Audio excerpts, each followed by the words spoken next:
호세아서 1장부터 3장까지는 결혼을 주제로 해서 하나님의 은혜와 사랑을 증거합니다. 이러한 하나님의 은혜와 사랑은 일방적인 선언에 해당되며 특별히 그날이라고 1장에서 그날이라고 하는 하나님의 경고를 무시하고 결국 심판을 받은 이스라엘 백성들을 향한 다시 하나님의 일방적인 은혜와 사랑을 선언하고 있습니다. 말씀드린 것처럼 이 다시 결혼을 소지하고 부정한 아내, 그 아내를 데리고 오라라고 하는 이 말씀은 실질적인 그 아내가 아니라 비유적이고 상징적인 내용으로 보아야 합니다. 그래서 이어지는 내용에서 계속 소개하고 있듯이 다른 신들이라고 소개하는 부정한 그리고 음란하다라고 말씀하시는 그 이방 신들을 사랑하고 그 신들에 빠져버린 이스라엘 백성들을 하나님이 다시 2절에 보면 값을 주고 다시 그들을 데려오시는 모습을 호세아 선지자를 통해서 가르쳐 줍니다. 그래서 3장은 하나님을 떠난 이스라엘 백성들 그들이 어떻게 되었는지 그리고 그들을 향해 하나님이 어떻게 은혜를 베푸시고 회복하시는지를 우리에게 가르쳐 주고 있습니다. 말씀드린 1장 1절에서 하나님께서 호세아에게 다른 남자에게 사랑받는 여자이자 아내를 데려오라고 명령을 하십니다. 이 행동이 이스라엘을 사랑하시는 하나님을 지금 표현하고 있다, 비유적으로 설명하고 있다라고 볼 수 있습니다. 다른 신들을 쫓아다니는 그 이스라엘을 사랑하시는 하나님을 표현하는 내용입니다.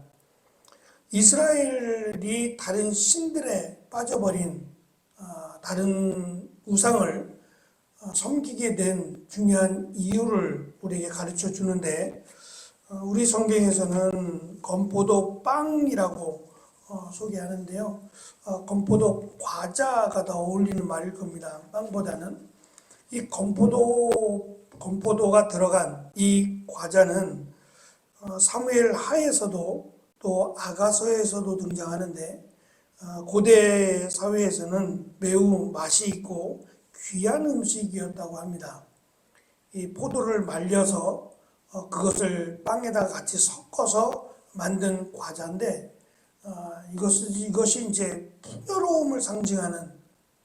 풍요로움을 상징하는 대표적인 음식이었다고 합니다.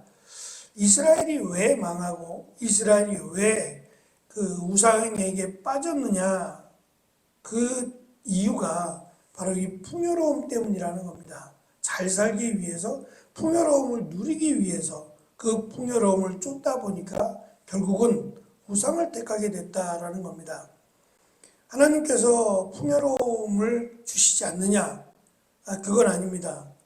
하나님이 앞에 2장에서 우리가 살펴본 대로 하나님은 심으시고 그 땅에서 그들이 풍요롭게 먹을 수 있는 것들을 주신다라고 약속을 하셨고 분명히 그들이 부족함이 없도록 채워주셨습니다. 그럼에도 불구하고 그들이 원하는 것은 그 이상의 것들입니다. 먹고도 남음이 있는 풍요로움이고 이제 앞으로 4장에서 계속 등장하며 보여줄 내용인데 그들은 자기만 그러니까 함께 더불어 풍요로움이 아니라 다른 사람보다 월등하게 풍요로운 그래서 우리가 흔히 말하는 사치스러울 정도의 삶을 추구하다 보니까 그것을 우리에게 제공할 수 있는 신들을 찾게 되었다는 겁니다. 그래서 오히려 가난하고 배고픈 자들에게는 배고픈 자들이 우상에 빠지는 확률보다는 오히려 사치스럽고 이 풍요로움을 쫓는 자들이 더 우상에 빠지는 확률이 높았습니다. 특별히 1절에는 이 사랑하다라고 하는 동사가 3번이나 사용이 됩니다. 이 여인은 건포도 과자를 사랑하고 그것의 마음을 뺏겨버렸는데 호세아는 하나님의 명령을 따라 이 여인을 사랑하라고 말씀합니다. 사랑이라고 하는 단어는 매우 적극적이고 구체적인 행동을 요구합니다.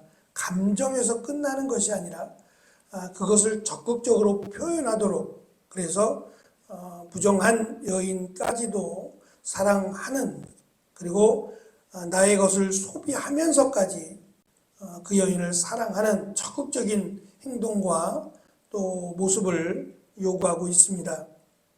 특별히 이 사랑하다라고 하는 동사가 소선지서 또는 선지서의 내용 가운데 예레미야서가 52장인데 이 예레미야서에서는 10번 등장합니다.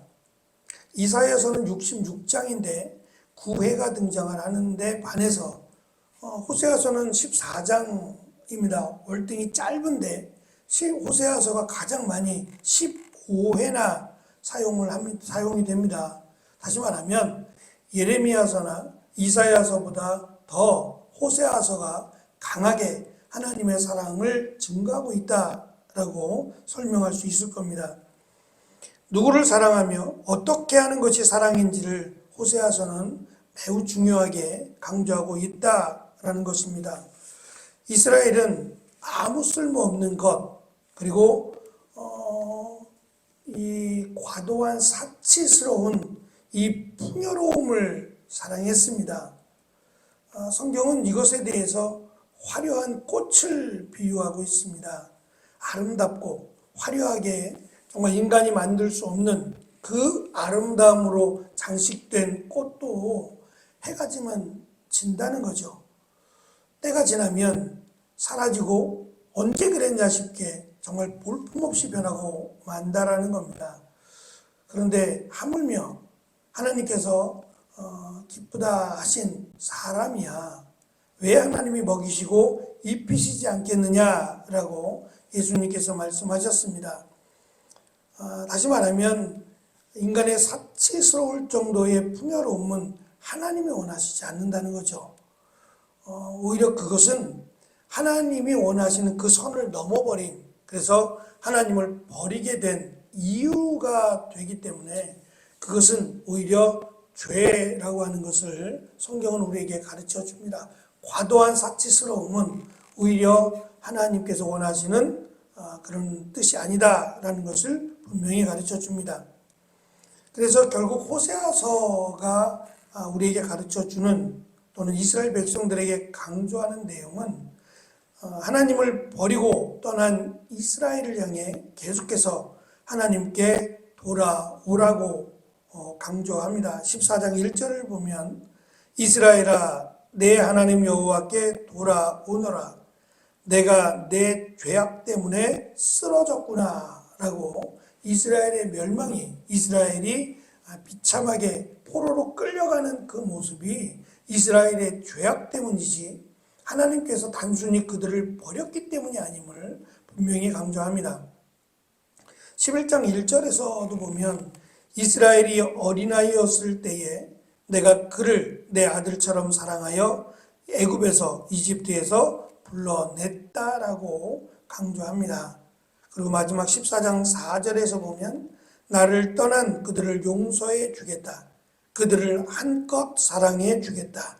다시는 그들에게 노하지 않겠다라고 하나님이 약속하십니다.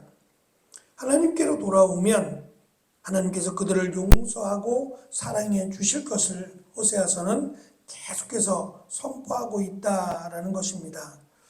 그래서 호세아서의 내용이 심판을 다루는 것처럼 하나님의 무서운 심판을 기록하고 있는 것처럼 보여지지만 오히려 그 하나님의 사랑을 더 많이 예레미야서나 이사야서보다 훨씬 더 많이 강조하고 있을 뿐만 아니라 하나님이 지금 심판에 대한 경고, 심판하신 후에 다시 그들을 사랑하시는 내용들을 통해서 하나님의 이 사랑이 심판을 넘어서는, 그리고 심판보다 더 하나님께서 사랑하고 있다라는 것을 호세아서를 통해서 우리에게 가르쳐 주고 있습니다. 이 은혜와 사랑을 우리가 기억하고 하나님께서 원하시는 그 뜻에 합당한 삶을, 그래서 과도한 사치스러움을 추구하지 않는 그것이 오히려 죄악을 이끌어왔다라는 것을 기억하고, 하나님께서 우리에게 주신 이 땅에 먹고 사는 문제, 그것을 충분히 하나님께서 채워주신다라는 것을 기억하며 물질의 풍요로움이 목적이 아니라 하나님의 자녀로 살아가는 그 은혜가 목적이 되어 살아가는 또 우리 한 주간의 삶이 되어지기를 간절히 축원합니다. 기도하겠습니다.